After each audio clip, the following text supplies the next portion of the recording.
Sony CRT TV.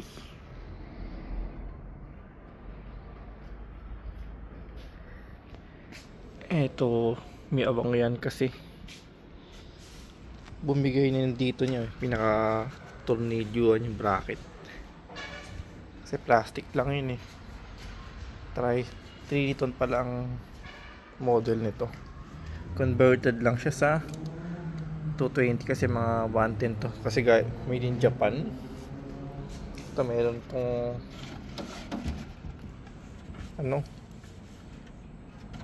disform na plastic part niya, no. So try natin siyang i-flat or ayusin ng konti. Siguro papalambutin natin yan, and then dahan-dahan natin siyang iuunat, ano. Ayan. May tama siya dito. Same lang din dito.